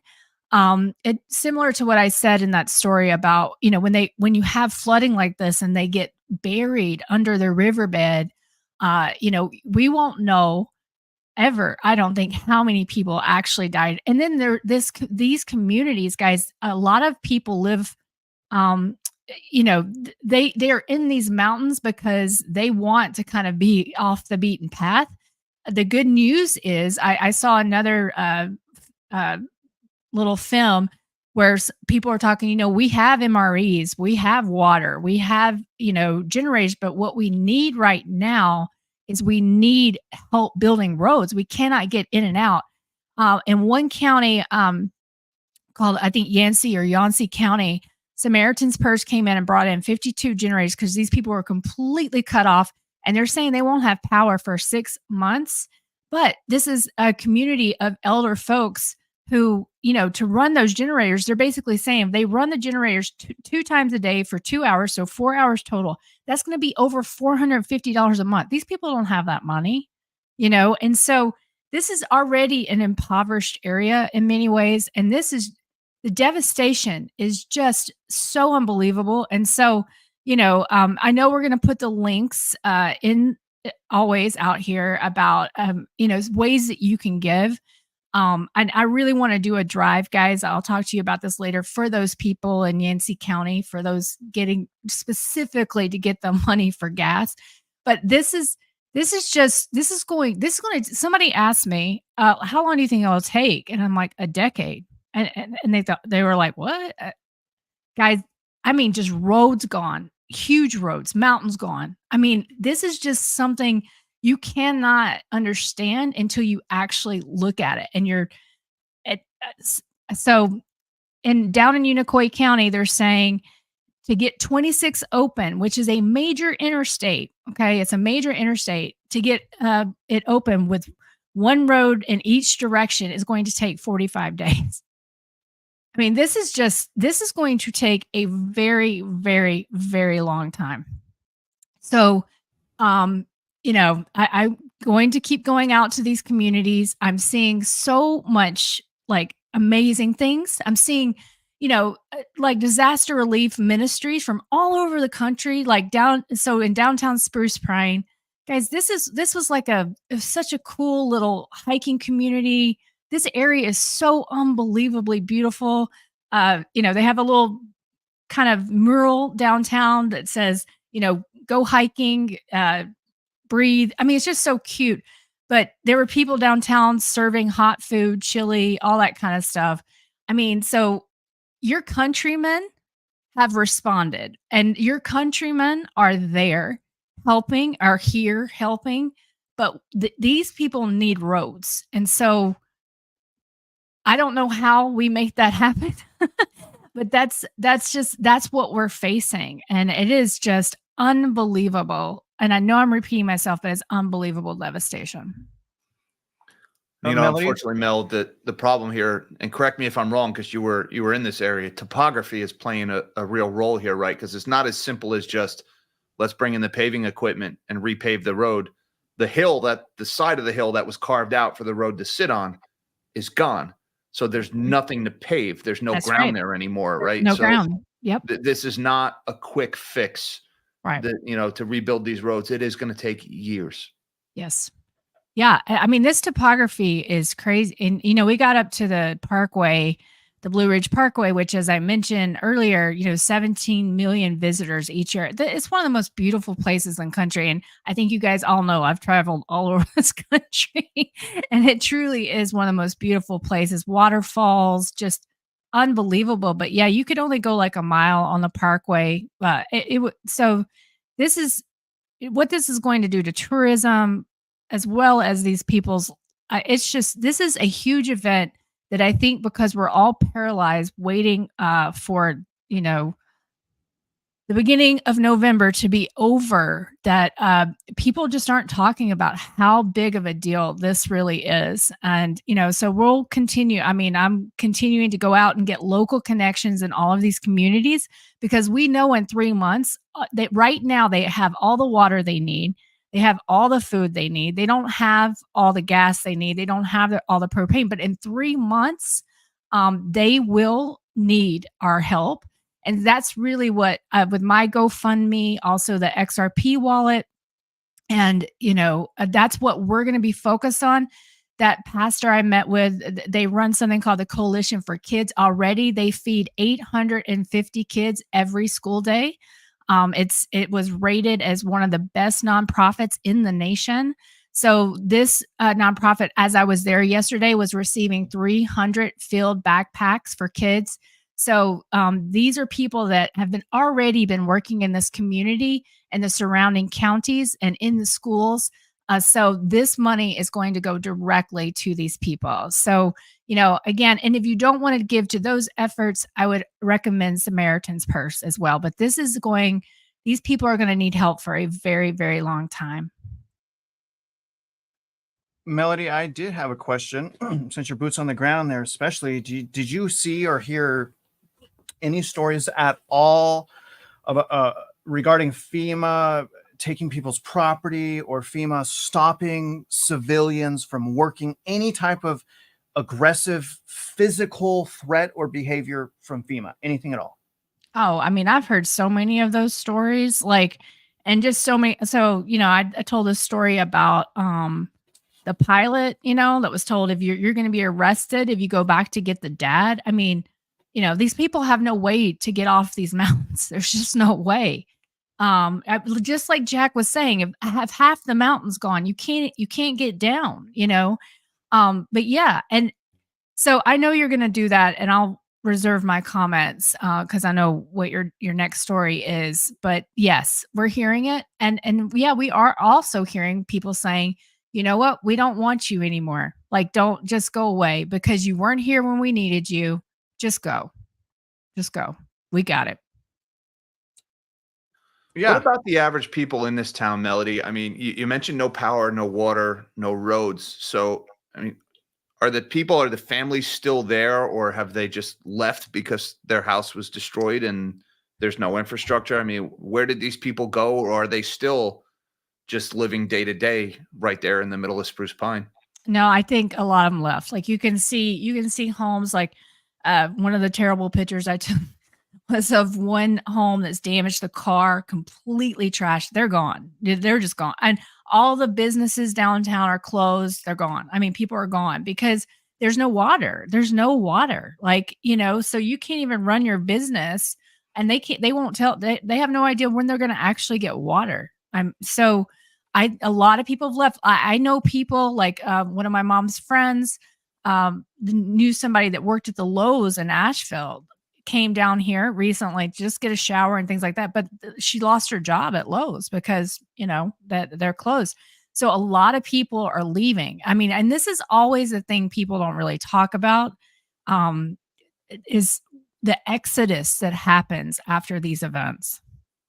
Melody, can I ask you something? Let me throw this map up on the screen real quick. Now, I know you went to Spruce Pine. Here's the mine right here. Apparently, this is the only one in the entire world as well. Right. There's green emeralds as well. So this is highly, highly rich area.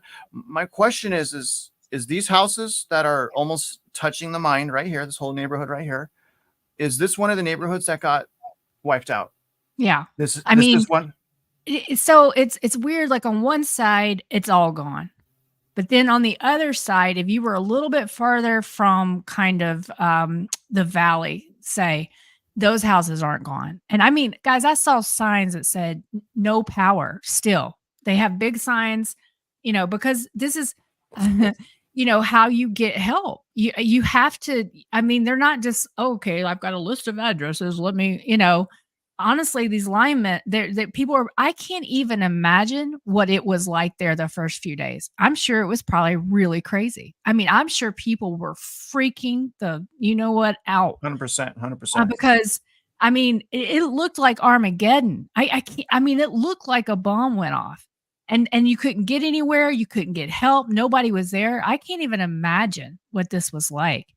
And so, one of the things that Zahan was saying is that he thinks that maybe they think that the mine has been damaged, but the mine will not tell you if it has or if it hasn't. And so I don't know if he's exaggerating or, really the mine has been damaged. I can tell you that there were definitely trucks going in and out and in and out and we're on the road, pulling debris out. It seems like I found some articles. They were all paywalled, but there's several articles from about a week to 2 weeks ago saying that the mine is back up and running. So that unbelievable already, huh? I don't know if that means they were spared and that's why they're back up and running, or big tech needs the mine and the mine magically. Or they need us to think that it's back up and running. I mean, so these could be. The fact that the mine will not answer specifically. I mean, that I think is problematic. And so I think it could be any of these things. It could be back up and running. It could not be back up and running. They need us to believe it's up and running, because if we didn't, maybe NVIDIA wouldn't have reached another all-time high. So the fact that this is the first time I've seen the core tells you that there is national interest in spruce pine. I have not seen the core anywhere else. And they are a very tiny, tiny community. So everybody has interest in that mine, and in the other minerals around as well. So yeah, we don't know. We do not know. We won't know for probably a while, but there is heavy activity at that mine. Heavy activity. Well, I'll tell you what, Melody, I'd like to go out there. Hopefully Jack will come as well to investigate those mines. And not only that mine, Black Mountain also has a whole thing going on with lithium out there. And another thing that I'd like to check out, it's emailed us right before this and said, watch, because they knew that we were potentially going there. And this is something that I learned in Harvey. That water is super duper contaminated, especially if it's downstream from these facilities and these mining and chemical plants and whatever else is going on there. So another thing that I would like to do is get water samples of all those rivers that are next to those towns and start sending those water samples in. Since, is there anyone else doing that? Is someone's testing the freaking water so these people could even, is it contaminated? How contaminated? Well, is it going to cause death, not death? Yeah, I told Jack, I asked you, because so down in Unicoi County, where that hospital, where those people had to be rescued off the hospital, not even probably 1,200 feet, Jack, from that hospital was that nuclear BX. What I can't remember the name of it, but Brunswick, probably in North Carolina. Yeah. And I don't know exactly what they do, but I know that nuclear was mentioned in that email we got, and so I don't know what they do, but they were right there.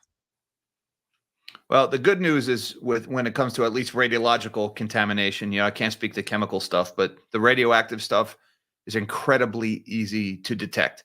You can get a meter off of Amazon and you can detect the radiation coming off of a granite countertop or a marble statue. So, or a potassium bananas have potassium 40 in them. You can detect the radiation coming off of a banana. So if there is radiological contamination, and just to clarify, I've read nothing to suggest that there is, it'll be very easy to find if it's there, right, and impossible to hide. Right. Now, the chemicals, however, and bacteria may be a different problem, unfortunately. Yeah. Melody, Jack, you guys want to, Bill gave us multiple donations. Do you guys want to give a shout out? Thank you so much, Bill. Yeah, thank you. I do. Thank you so much, Bill. I appreciate that. And not just the big red one. Bill gave us a yellow one as well. So thank you, Bill. I really appreciate the support of the channel. Appreciate that, Bill, very much, man. Very, very much. And let us know if you guys want us to go out to the North Carolina area to investigate some of these apparent land grab or what's going on with these mines, and then also the water and I want to see what's up with FEMA personally. Like, I want to see that, right? Like, because that would be mind blowing. I've seen one FEMA site. I've seen one in all the places that I've gone. Yep. Well, yeah, but it's not us that's saying that. FEMA's there rescuing everyone and they're doing a great job. FEMA's saying that. I know. So where's the video and pictures of FEMA? Again, just a reminder, FEMA doesn't do, FEMA just provides equipment and stuff, right? So FEMA is there. They play the role of the rich uncle in a disaster. What do you need? Okay, you need bulldozers. FEMA arranges for bulldozers. They don't have the bulldozer, but they are a central point of contact for resources. So you're probably not going to see a lot of guys in FEMA uniforms there doing stuff. Right. We're not seeing sites, Jack, but that's my point. The only FEMA site I have seen operational FEMA sites before. The only FEMA site I've seen two. Actually, I've seen two. I wouldn't count the one that there were no FEMA employees at that one, but it did say FEMA, but it was a handwritten sign. I'm not sure if it was a FEMA site or not. The other one I saw, they had taken over an already existing operation in Unicoi County, which was a very impressive operation. And so I'm not seeing any FEMA personnel at all. Speaking of FEMA, Jack, to your point, arranging things, here's an article where they arranged for someone's arrest. So a lot of good stuff they're doing out there, facilitating the communications, or at least that's what we assume that they're doing. So I'm going to go on to my, wait, is it my turn, Melody? Okay, all right. I'm going to go on. This is going to be a story on what's going on with FEMA. Did they just recently get attacked? And also, I'm going to show you guys, did the Department of Defense just allow for lethal force? Very interesting stuff going on with FEMA and the actions of these recovery efforts, because that new law actually has defined in there. Let me just scroll up here real quick so you guys know this is serious. Here we go. Let's see. Okay, it's at the top here. This applies to disaster readiness, response, and recovery. Holy smokes. Okay, that's very, very interesting. So we'll get back to that. But FEMA adjusts hurricane recovery efforts in North Carolina after workers were threatened. All right. So again, so they are there arresting people, Jack. So now we know. So now we have confirmation that FEMA's on the ground. Okay. Anyways, okay, so here we go. Charged with some hurricane recovery efforts in North Carolina, including abandoning door-to-door visits. I guess they do boots on the ground stuff. If FEMA was doing door-to-door visits, or at least that's their claim, after receiving threats, they could be targeted by militia, officials said, as the government response to Helene is targeted by runaway disinformation. This is a little bit polarizing, so hopefully we can stay out of the politics, but the threats emerged over the weekend. The Rutherford County Sheriff's Office said in a statement Monday that it received a call Saturday about a man with an assault rifle who made a comment about possibly harming employees of the FEMA organizations. Authorities got a description of a suspect's vehicle. It was just one person. It was supposed to be, this whole car full of individuals. But essentially what happened, guys, they arrested one person. Here it is right here. They got a report. Sheriff's office said they got an initial report of a truckload of militia. So I guess the misinformation goes both ways. Isn't that funny? It's not just one direction, it's every direction. And that's one of the huge issues here. Was involved in making threats, messages left seeking comment at phone listings for persons and a positive relative were not immediately returned. This is just going to go into the fact that FEMA got spooked. They called the police. Someone was arrested. Why even be there? If you're there and you're upsetting residences, and those residences are out helping people and saving people, you just allowed someone to get arrested that can no longer help people recover. They can no longer save people. And not only that, what if that man lost everything? What if he just lost his house? Now he has to pay bail. Now he has to fight a case after he just lost everything. His whole community has been annihilated. To me, go away, FEMA. If you're FEMA and you're going out there, you have a duty to de-escalate people. You're not the one that just lost everything. They did. So that's one thing. Now, I also been hearing. Can I say something real quick, Travis? Do it. How much this story got all over the press. It was everywhere. It was one guy. I'm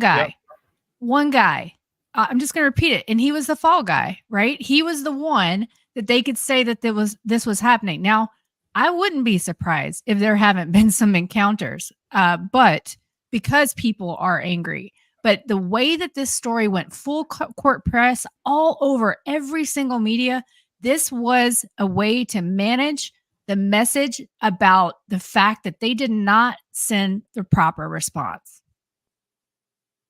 I mean, any reasonable person, or really any person that's been in a hurricane, I've been in several hurricanes, knows that FEMA is not going to be there. You are the one that's got to be there for yourself, and you got to be there for your community. It took, I think maybe 5 days before I saw the National Guard here from Hurricane Harvey.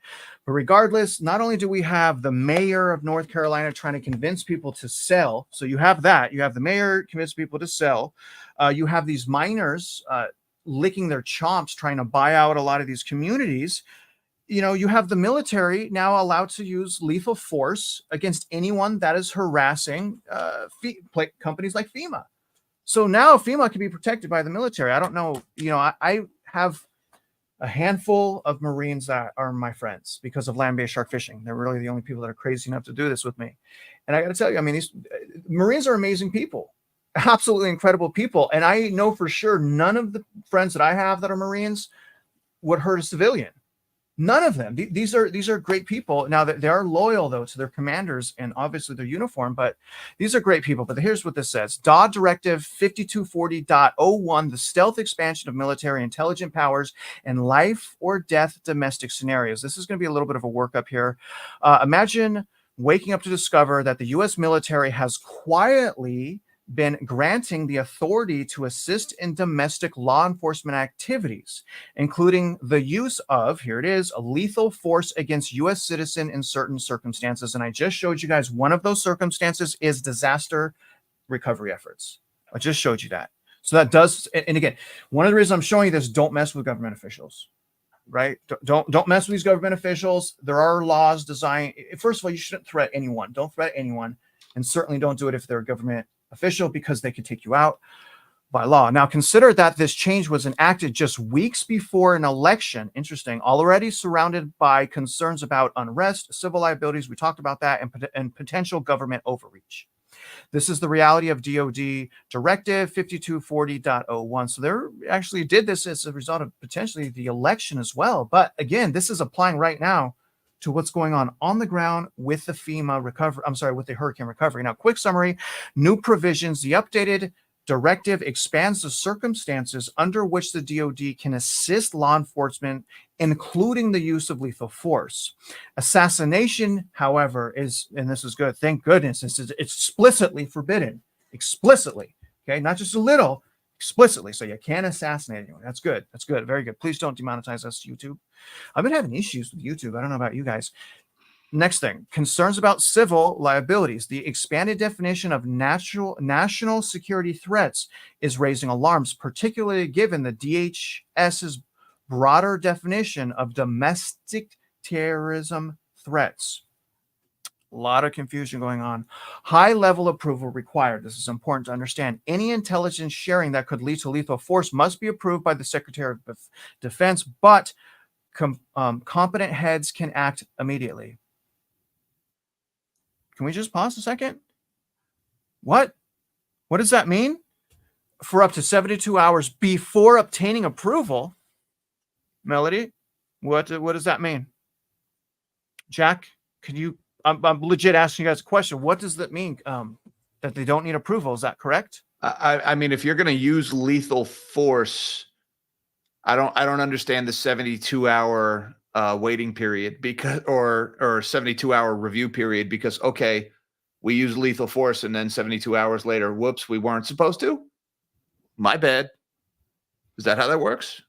And yeah, that's a little too gray area for my comfort zone there. And I put up this comment here because isn't this what our founding fathers warned us about? Is that why we have kind of a constitution and a right to bear arms? Am I not mistaken?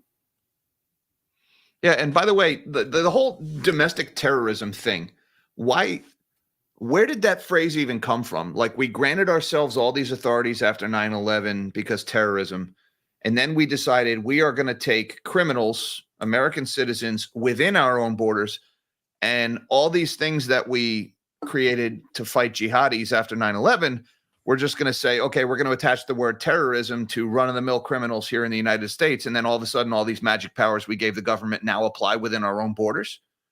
It's the Patriot Act. We have divisions between the military and the police for a reason in this country. And we are blurring those lines more and more. And the more you blur it, eventually that line ceases to exist. And that's a real risk. So it's scary. Let me just read this and then we'll be done here. But this is what this says. Okay. So, and here's the main thing here that I really want people to look at. Assistance. Okay. This is under the levels of authority. Okay. This is section 3.3. So 3.3C. All right. If anyone wants to check this out. Assistance in responding with assets with potential for lethal or in any situation in which it is reasonable, foreseeable that providing the requested assistance may involve the use of force that is likely to result in lethal force, including death or serious bodily harm.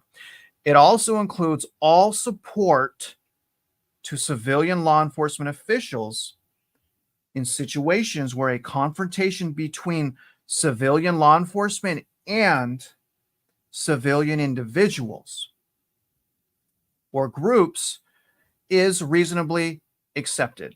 Okay. So, you know, Anticipated. That's an important distinction there. The word was anticipated, not accepted. That's because that changes the whole meaning. I guess my question is isn't this unconstitutional? I mean, you know, taking mandatory purchasing homes, lethal force now military. Forefathers warning us. Mayor in North Carolina I don't know if the mayor of North Carolina had some backdoor meetings with these people, but him now encouraging to sell out. I'm very suspicious here. I don't like what I'm saying, because not that I'm think it's necessarily all related, but it certainly breeds the possibility for bad things to happen the longer that this goes unchecked. That's what I think there. What do you guys think?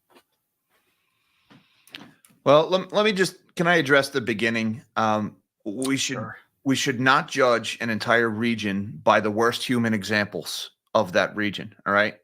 And, you know, we try not to judge San Francisco and New York by the worst human beings residing in that area for a good reason, right? It would cast pretty bad judgment.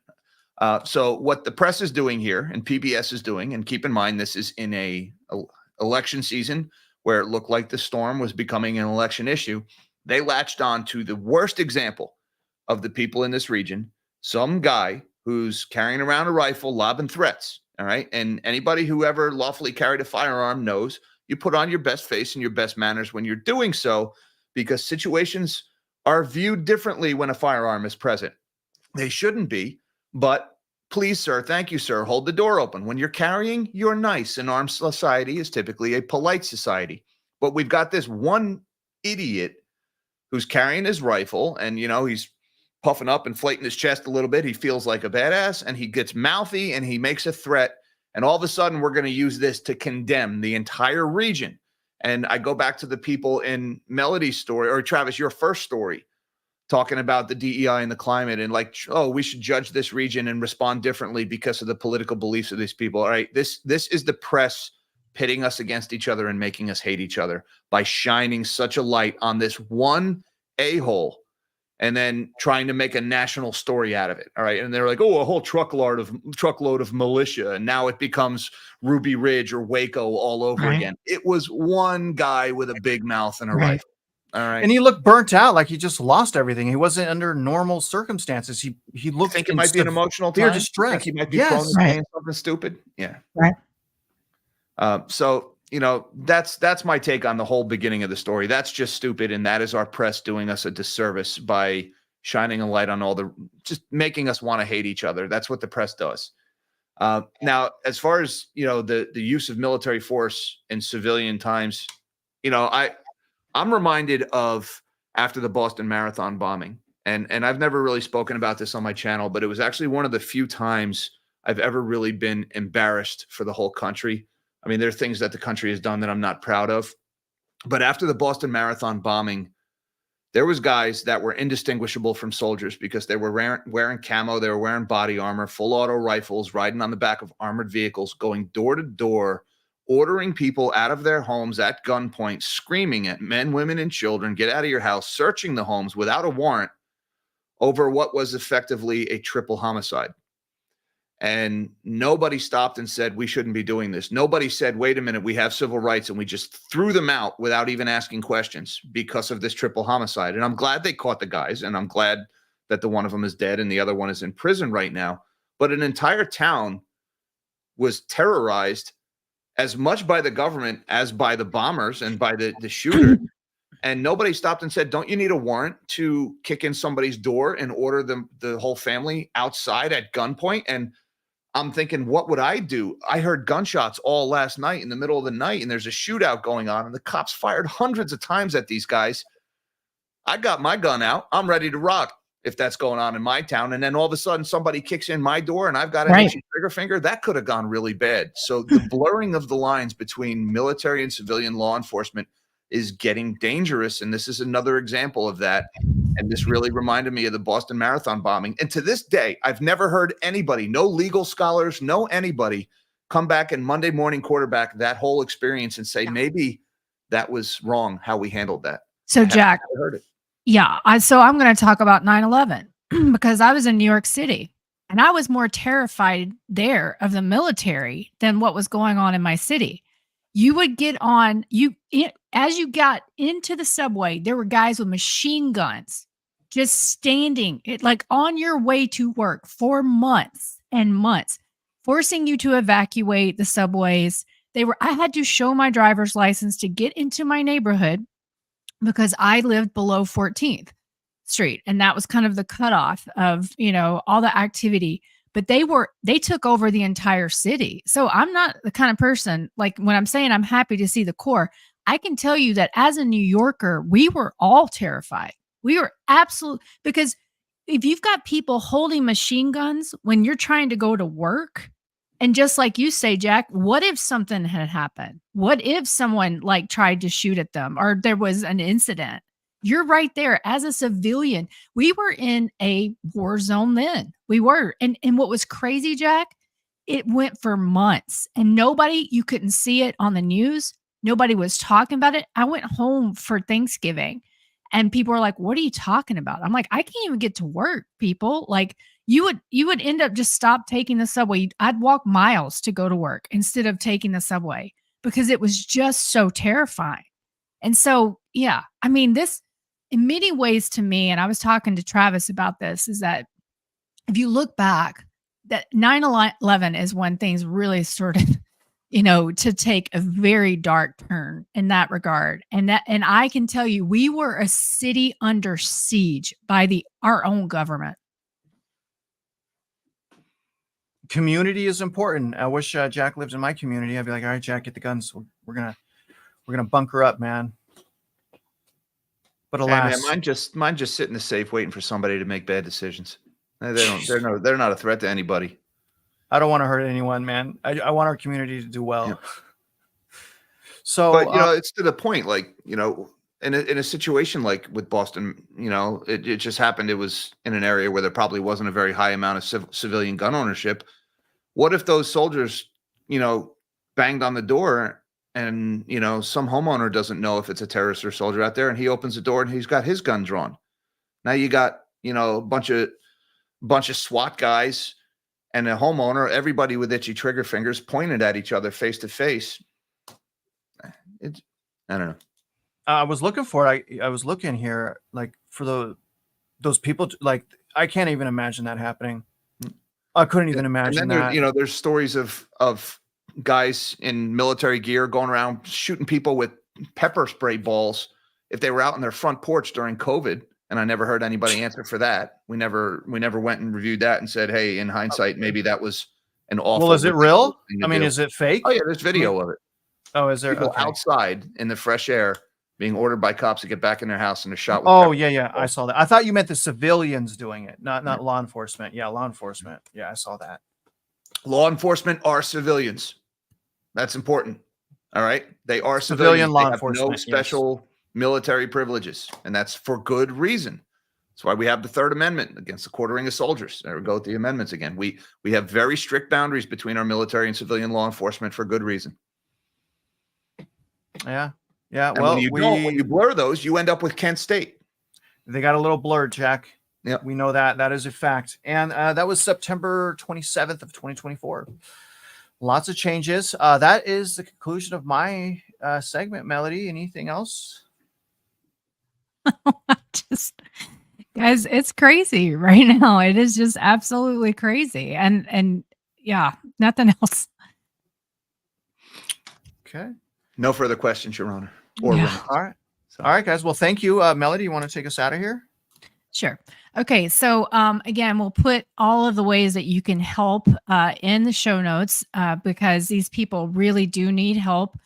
Right now, things are somewhat stable from a supply perspective, but we know that these supplies will soon run out. It's getting cold here in Tennessee. We had our first freeze. There was some snow up in the mountains. And so there's, so many people living in tents that are cold. And so we need jackets. The church, that coalition is, so if you don't want to send money, but you want to send clothes, we'll put the address there for the coalition where you can send warm clothes for this weather. But I just want to say thank you to all the people that have already given. This money is going to go to good and productive work, and we will account for every penny of it. It's not going to be spent on anything but direct relief to these impacted people. But I just want to say thank you to the community. The outpouring was just so unbelievable to see people giving. I mean, it was just amazing. So thanks to all of you for that. And, thanks for joining us each week. We will definitely see you again next week. And always please remember, math matters.